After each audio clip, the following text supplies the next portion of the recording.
Are you struggling with your real estate?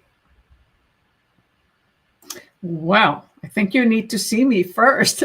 Right? Are you struggling with your real estate exam and needing to prepare for, taking in your exam as soon as possible, your vocabulary or real estate questions? Well, tonight we're going to continue some vocabulary that we did on Wednesday. Excuse me. And hopefully this is going to help you prepare for your exam because you do need lots and lots of vocabulary. So let's get with it.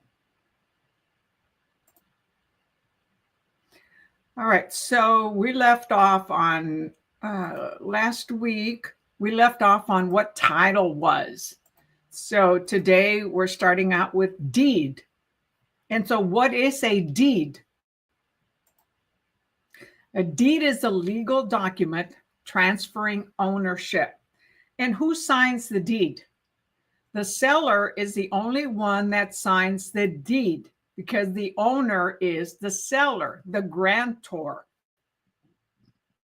the property owner. And they're the only ones that sign the deed that gets conveyed, transferred to the new owner.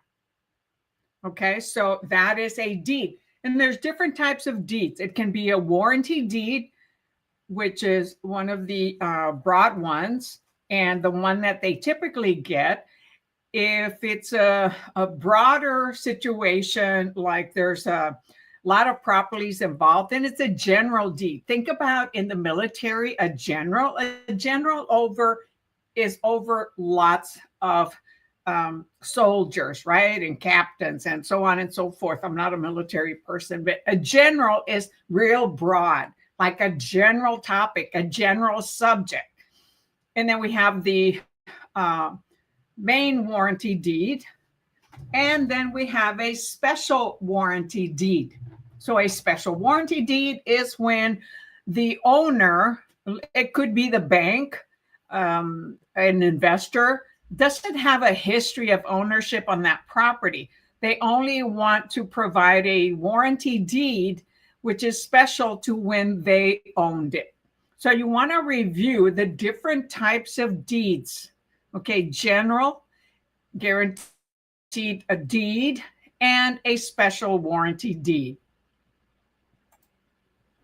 All right, next, grantor. Here comes the OR and the EE. So who is the grantor?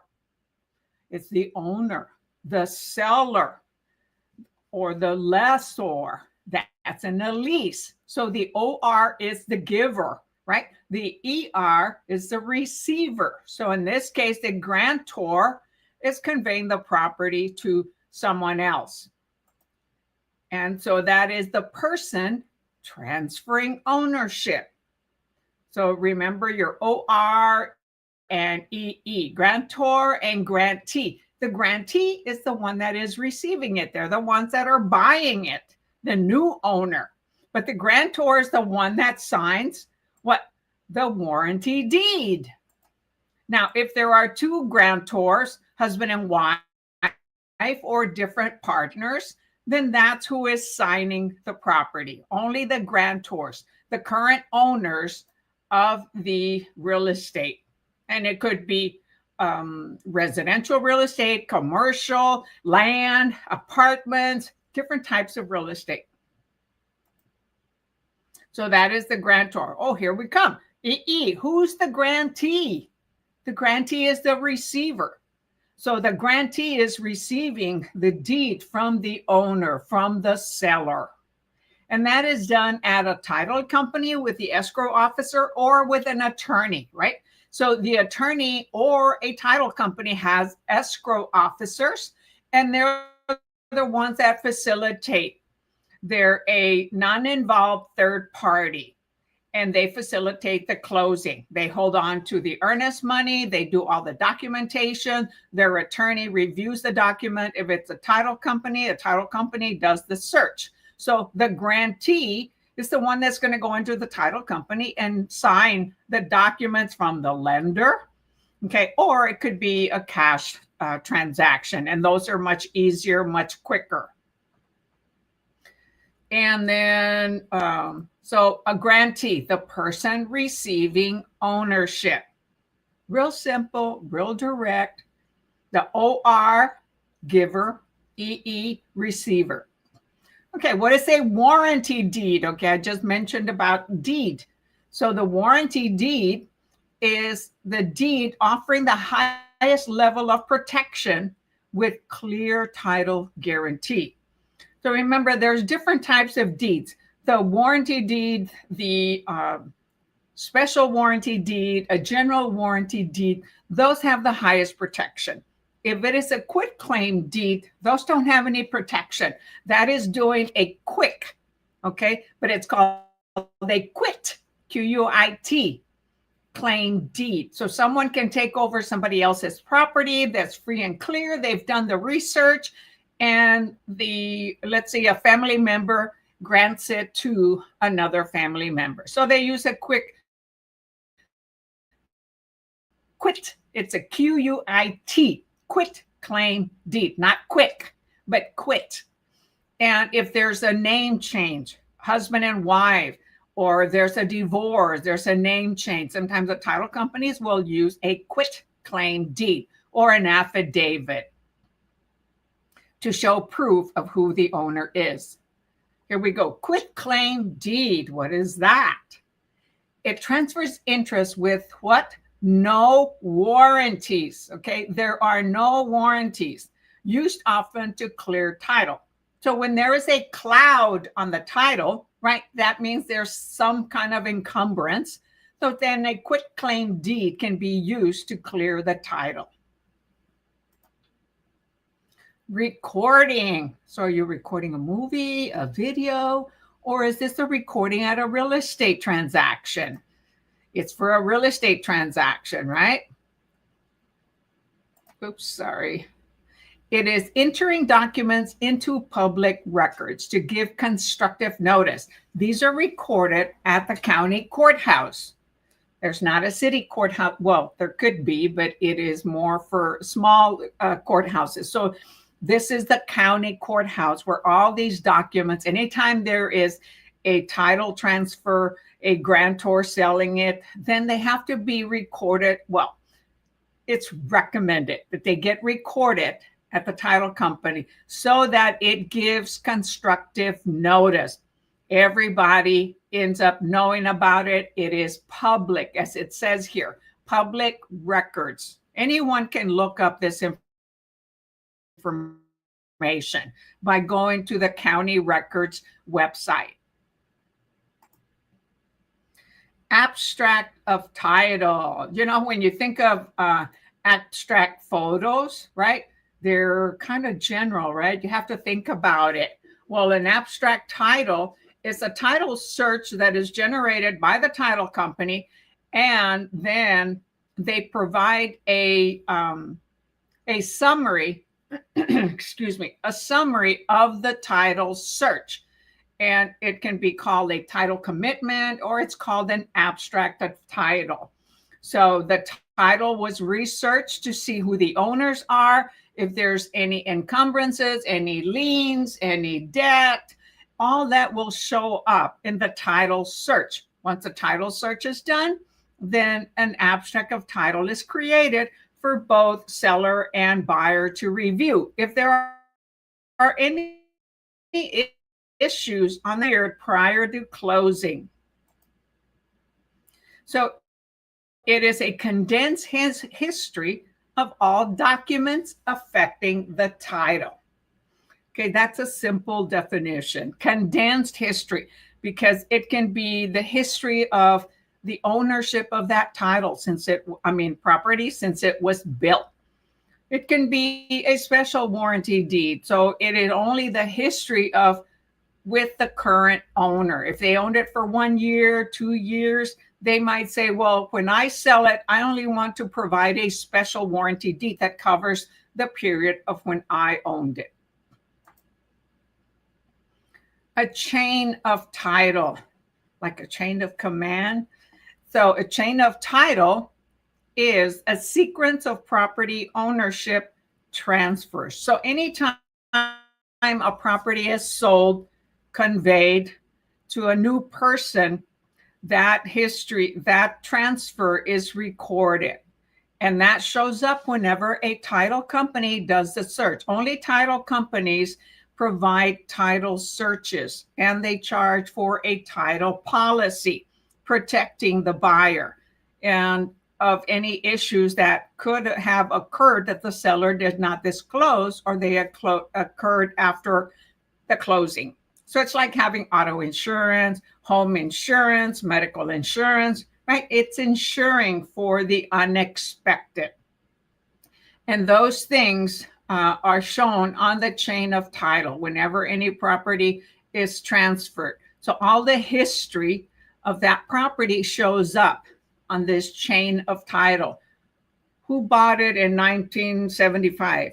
Who received it? Who sold it again? Were there any liens? Were there name changes? All of this is included in the chain of title. Title insurance, okay? We're talking all about title. So title insurance, it's what the title company will provide, ensuring that the history and everything that they provided on the title search on that property is true. And they have documentation to show it. Now, sometimes documents are recorded shortly before the property closes. So it may not appear in when the title company did the title search.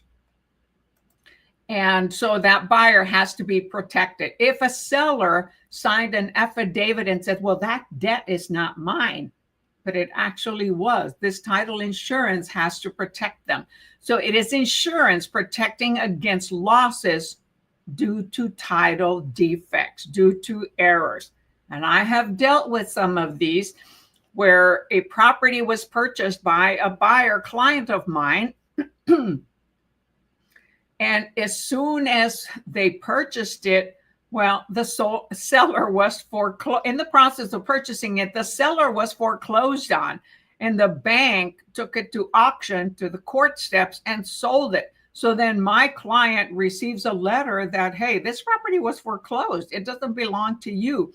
Well, that title insurance protects the buyer. And I had to intervene, which my broker was not very pleased with, because that can create a liability. However, my client trusted me, and I wanted to help them find out what the heck happened. So they ended up getting their property back. The seller had lied. The attorney representing the seller knew what was going on, and they knew the property was being sold and had been sold, and they still took it to auction. My seller got it back. My buyer got it back. However, the new owner, the investor who bought it at the auction, installed the fans and other things. So my buyer had to pay for those things, but they got the property back. All right, so we're going to continue with some more vocabulary. That's the end of this series. So we're going to start another series, and these are 50. We probably won't go through all 50 of these. The other ones had also 50, and we just finished doing, I think, 8 of them. Okay, so assessed value. And if any of you happen to want a list of these vocabulary, I can always email them to you, or I can put the link in the YouTube channel. Or if you request them in the comments, I can upload a link to access for these. They're also in PDF format. So an assessed value of a property, what is that? It is the value assigned by the county for property taxation. So whenever there's a property that has ownership or it has transferred, the county does evaluations every year. And as you hear, probably family members or friends, property taxes increase a lot of times, and very rarely do property taxes decrease. Certain states have very high tax rate. Texas is one of them. So it is the value assigned by the county for property taxation, for what they're going to provide a tax rate according to the county tax rate, and then the homeowner has to pay those taxes. Now, if the now this doesn't mean that that's the value of the property. The value of property comes down to what an owner and a buyer agree to at the time of sale. That becomes the current property value. But the counties have to run their own evaluation in order to charge property taxes. So they do comparables, but with awesome programs, just like appraisers and realtors do, to determine what a value is on that property. They look at sold within a certain radius of the subject property. And an individual can protest these property taxes every year to try to get them reduced. So keep in mind, when you finally get your real estate license, you'll be able to look at all this information in the particular county's website. You look it up by the owner's address or the owner's name, and you'll see what the property taxation value is. Individuals that are 65 and older will get an exemption. Individuals that are own the property and they're the primary owner, they will also get homestead in certain states. That reduces some of the property taxes, a certain percentage or a certain amount. And individuals that are disabled will also get certain tax exemptions. Now, 100% military disabled person ends up getting 100% exemption. So they don't pay any property taxes. Ad valorem tax. What is ad valorem tax? Again, we're going at the property taxes that are created by the county. So a tax based on the assessed value of a real property. So some counties will show you a market value and also an assessed value. These are numbers that we can look at whenever we're preparing a comparable market analysis, known as a CMA, or a competitive market analysis, which is done for sellers. And when you're not sure what price, you can look at all these ad valorem taxes for each property and come up with a percentage if the market is decreasing or increasing. Anyway, it is a tax based on the assessed value of real property. Sometimes HOA companies, HOA homeowner associations, they made a lot of repairs, and so they will add an ad valorem tax, okay, that the owners have to pay, or a new subdivision, right? So it's an additional assessed value on that particular property. It can be the main property assessment. Adjustable rate mortgage, called an ARM, kind of like an arm here, but it's ARM, not that kind of arm. Adjustable rate mortgage, just as the text states, it's a loan with an interest rate that periodically changes. The lender can adjust that rate. So ARMs a lot of times have a 1-year period, 3, 5, 7, 9, 10 years. At the end of that term, that interest rate can adjust. Now, it can adjust up to a higher interest rate, or it can adjust down to a lower interest rate, depending on the economic situation of the country, of the state. That adjustable rate mortgage can change. At the end of the term, the owner of that property needs to either refinance to get a better fixed interest rate, because these are not fixed interest rates. They're fixed only for that term of 1, 3, 5, 7, 9, or 10, whatever they agree to as far as that adjustable rate mortgage. Acceleration clause. It's like accelerating the speed on the car, right? I'm a little speed demon, but I have to watch out for a speeding ticket. So an acceleration clause is increasing something. It's accelerating something. So it's a clause allowing lenders to demand full payment upon default. Default of what? So when a home buyer gets a loan to purchase a property, they have a loan for a certain amount of years. Hopefully it is a fixed interest rate. If for some reason they default, they don't pay on that property, the lender can call a demand, a full payment on that. Typically, they'll give them 30 days, 60 days, or maybe 90 days. It depends on the state before they start a foreclosure. And the person can redeem the property by, bring it to current status by paying that. Of course, they're going to pay penalties, interest rates, all that type of thing. So it is the lender that is accelerating the payment of the property, full payment, okay? It is full payment whenever a borrower is in default. Alienation clause. Alienate, like, oh my gosh, we got aliens here? No, but it requires full payment of loan when a property is sold. So an owner, the grantor, the seller, is alienating the property, right? They are selling the property. So whenever they're selling the property, it requires full payment of the loan if they have one. That is the alienation clause. In the state of Texas, it's included in through the deed of trust. In other states, it's in the mortgage clause, in the mortgage documents. And it specifies on there what an alienation clause and what happens. So whenever the property is sold, there's an alienation clause that requires that loan to be paid before the property conveys to a new owner. Allodial system. What is an allodial system? So this is a system where the land is owned freely without feudal ties. So remember in the Roman days, the English days, landlords, okay, the word landlords, people owned lords, kings, okay, they owned a lot of land, okay? And so this is a system where the land is owned without feudal ties.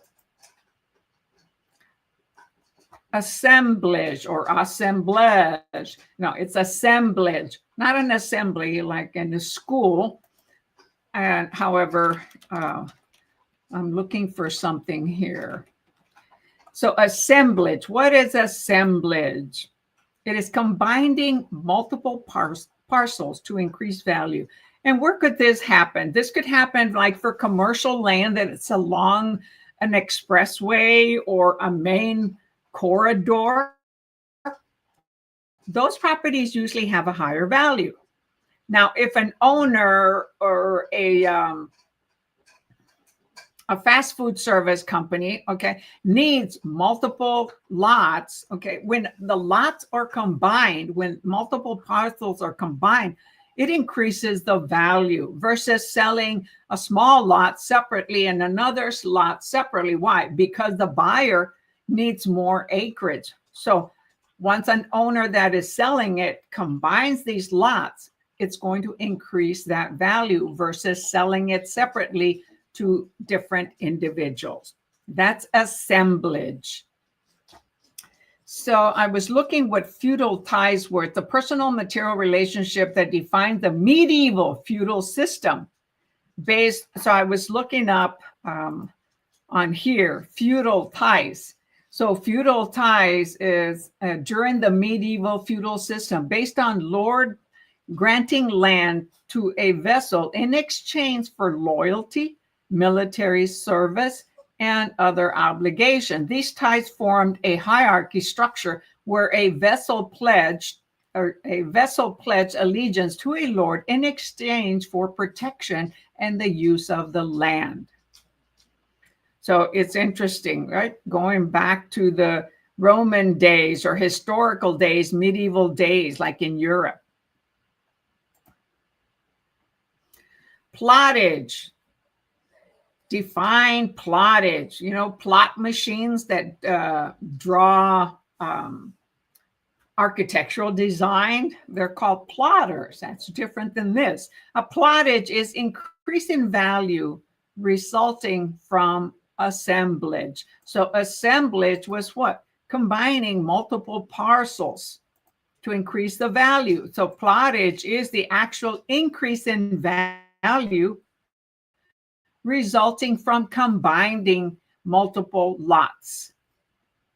And if y'all have any questions, please put them into the chat box and I will help you understand it better.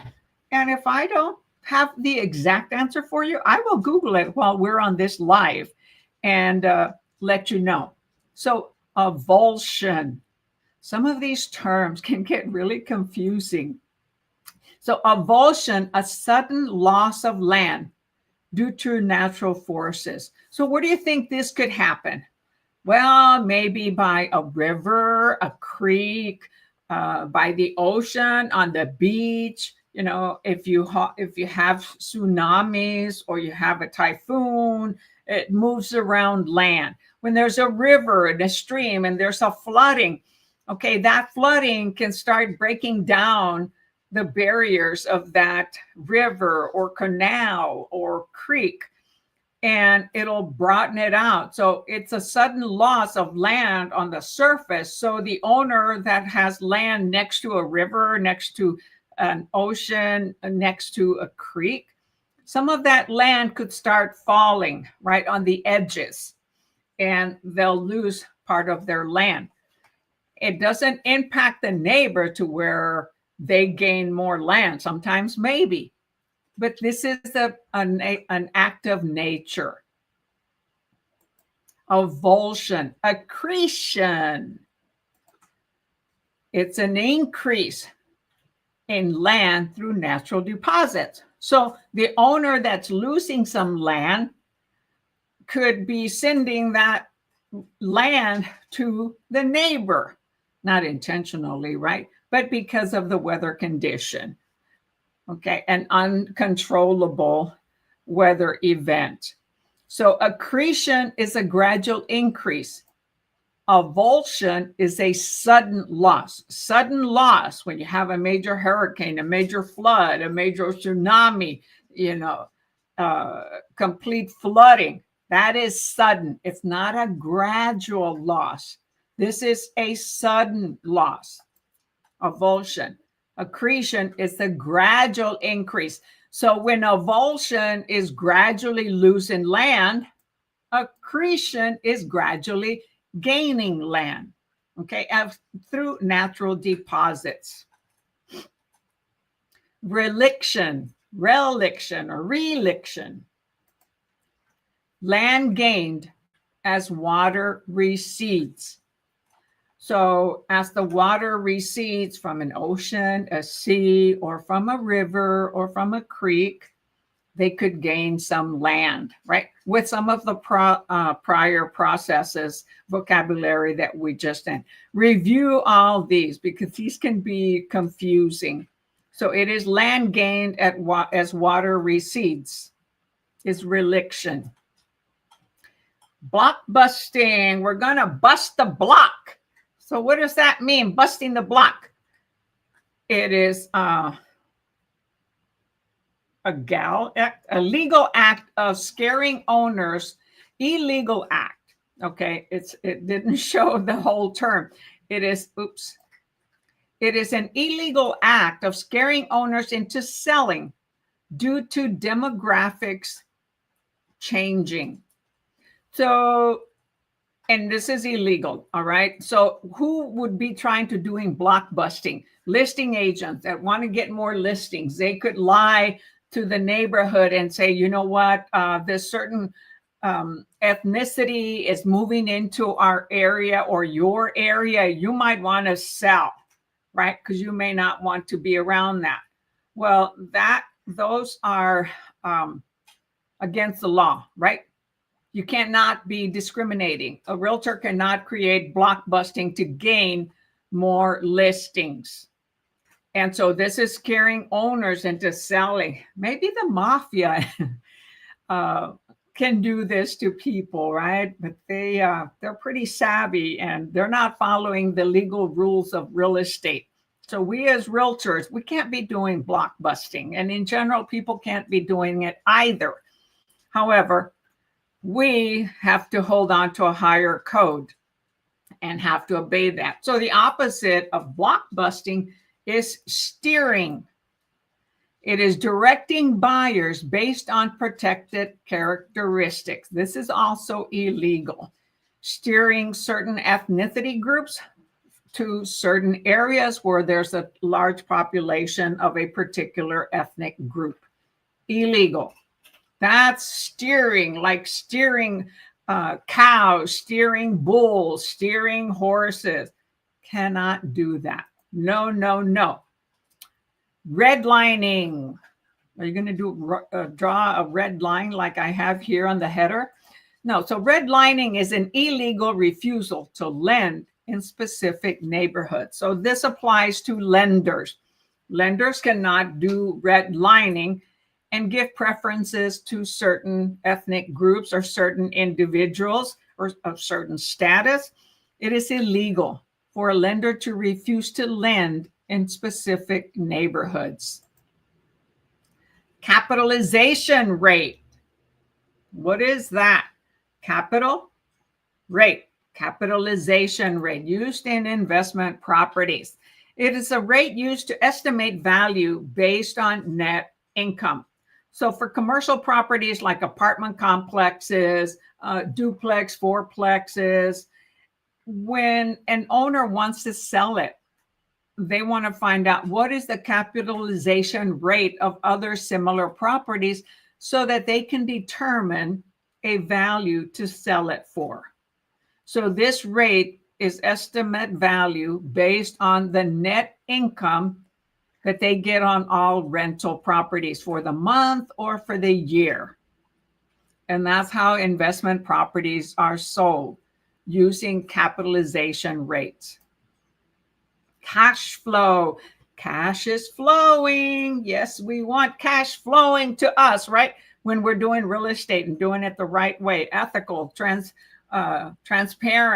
honestly. Cash flow is money coming in, income remaining after expenses are paid. With investment properties, many realtors, once they're doing really good, they start putting their properties into investments. But we want a certain cash flow. And I say we because I've been an investor. And the cash flow is after all expenses are paid. That is considered the profit. Contingency. It is a condition that must be met for contract to proceed. Whenever there's a contract written, let's say a buyer says, well, I want to make this offer on your property based on the fact that my property has to sell before I can buy. So that is a contingency, a buyer to sell prior to close, or they can close about the same time, which would then be called a simultaneous close. So a contingency is a condition that must be met for a contract to proceed. It could be the buyer or the seller. The seller saying, well, hey, I need an additional month before I can move out. So I want to lease back your property for 30 days. So those are all conditions before a property can close. Cloud on title. We mentioned this. It is an encumbrance. It's any problem or claim affecting a clear title. Whenever there's a cloud on title, it has to be cleared before the title company, the escrow officer, or an attorney gets to be able to proceed to close on that transaction. All clouds on titles must be cleared. And it could be as simple as a name change because a couple got married or a couple got divorced. And so then they can do that with a quit claim deed, right? Others, if they might have to pay off a debt, or there's an encumbrance, there's another type of lien. There could also be a boundary violation that was discovered during the appraisal. I'm sorry, the survey. Constructive fraud. So unintentional misrepresentation that harms another. So what is it? Unintentional misrepresentation that harms another. So we as realtors, we don't want to have unintentional misrepresentation because we're going to be told you should have known. That's why we have courses that you prepare for your exam and you renew your license every 2 years, continuing education. You can't play the innocent party. We cannot play as realtors an innocent party and say, I didn't know. However, it is considered a constructive fraud, unintentional misrepresentation that harms another party. That could be the seller, the buyer, or another realtor.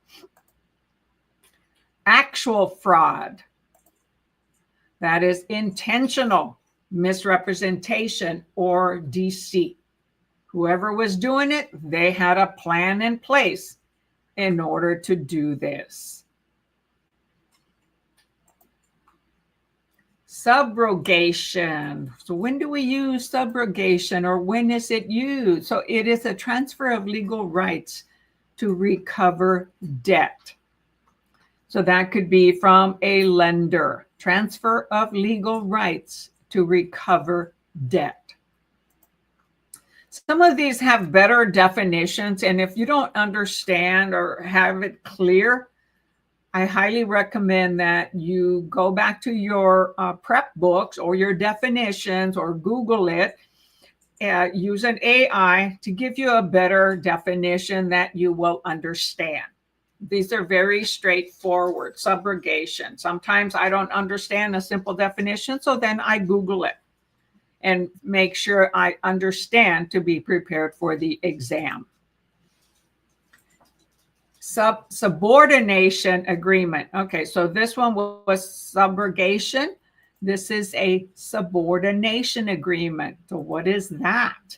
It is an agreement to change lien priority.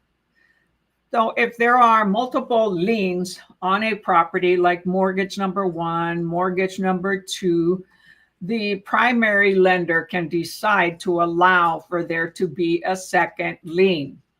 So they still become the primary lien holder, but they are allowing a lender to provide a home equity line of credit or a second loan, like an 80-20 type of loan, where the primary provides 80% of the mortgage to finance a property, and the second lender provides 20%, usually has a little bit higher interest rate.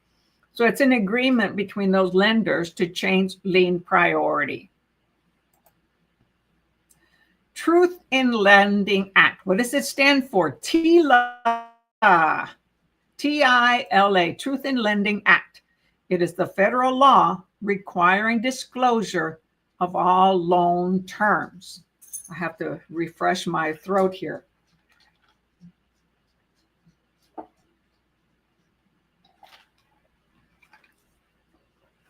When we talk a lot, and if we're breathing through our mouth, our throat will get dry.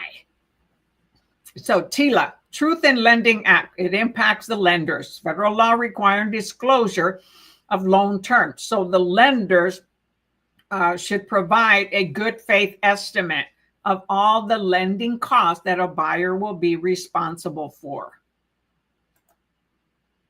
RESPA, R-E-S-P-A. RESPA, law regulating settlement procedures and preventing kickbacks. So Real Estate Settlement Protection Act. That's what RESPA stands for. Real Estate Settlement Protections Act. So before closing a property, or when a lender is providing a good faith estimate, they're providing like a preliminary settlement statement. And so RESPA, Real Estate Settlement Protection Act, is that law that regulates settlement procedures and prevents any kickbacks, okay, from lenders or to lenders, to realtors, to title companies. Everything has to be done transparent, honestly, and direct. Now, we cannot control what somebody does on the sideline, and it's not showing up on the settlement statement, or what you may now know as the closing disclosure, which is provided to a buyer 3 days prior to close. and it has a detail of all the expenses and with everything that has been paid in advance, like the earnest money, inspection fees, lender fees, that type of thing, a credit report.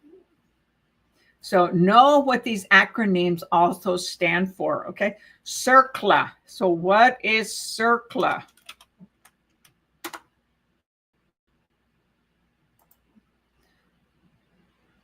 Come on, slide, move. CERCLA, federal law dealing with hazardous waste liability. So CERCLA stands for Comprehensive Environmental Response, Compensation, and Liability Act.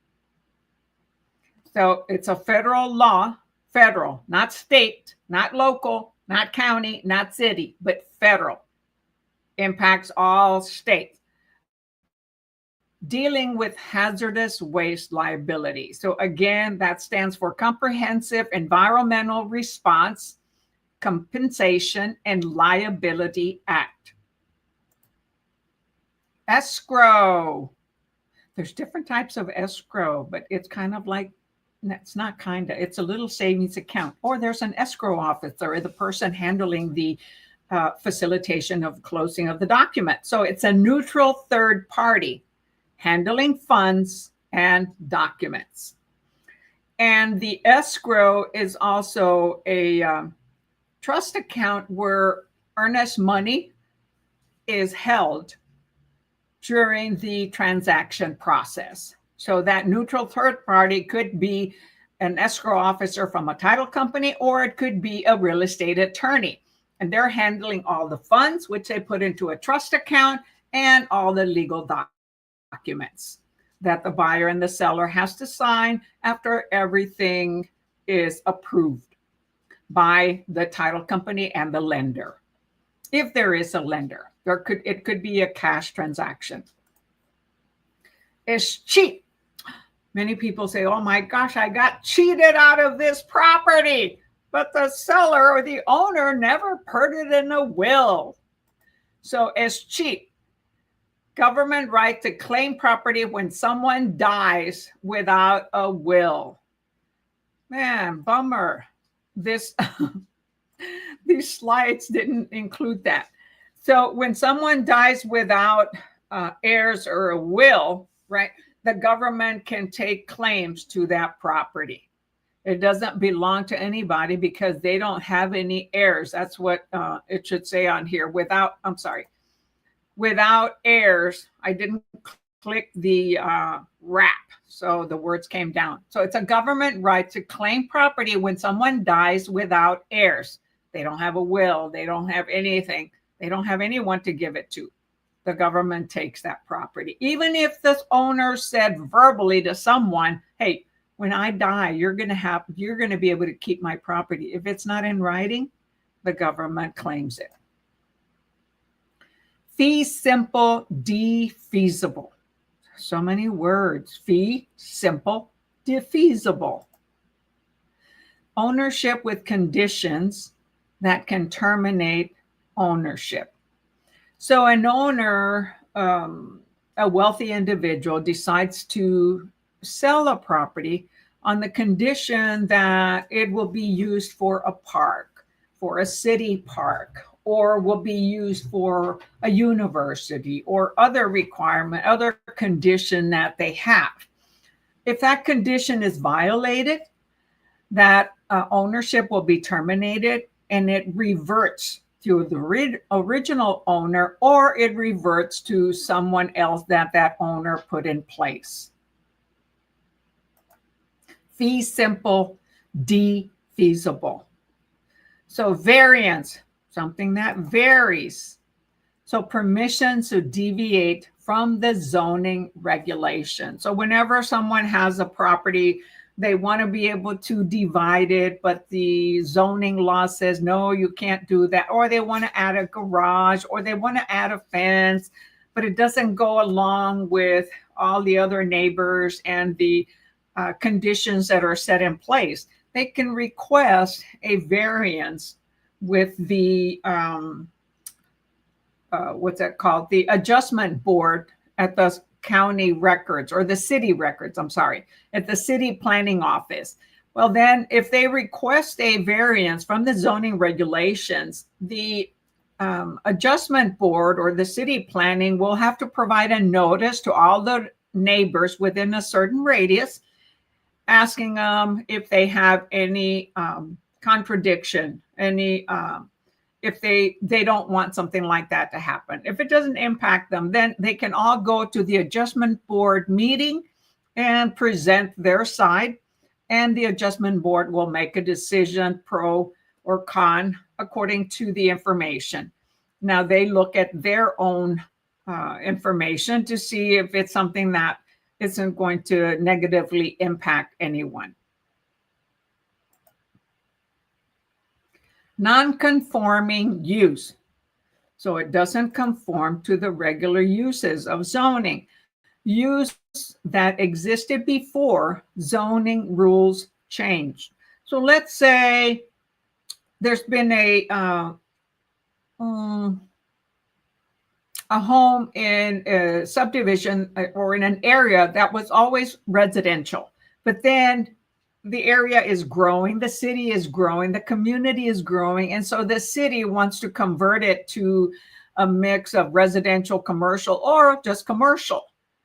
Well, if this person is the current owner and doesn't want to change into commercial, they want to continue living there. This is just one example. They can continue living there under the current zoning, which could be residential, and the surrounding properties will convert to commercial. And so it depends on the type of commercial. So that particular property is existing before the zoning rules changed to commercial. It was residential, changed to commercial, or it was commercial, changing to residential. It can go either way. Or it was land that now is being subdivided, acreage out in a rural area. Okay, so we just did about 40 vocabulary. And now I want to see if you have any questions concerning the vocabulary. We'll continue the rest of those vocabulary, which is probably another 20. Let's see here.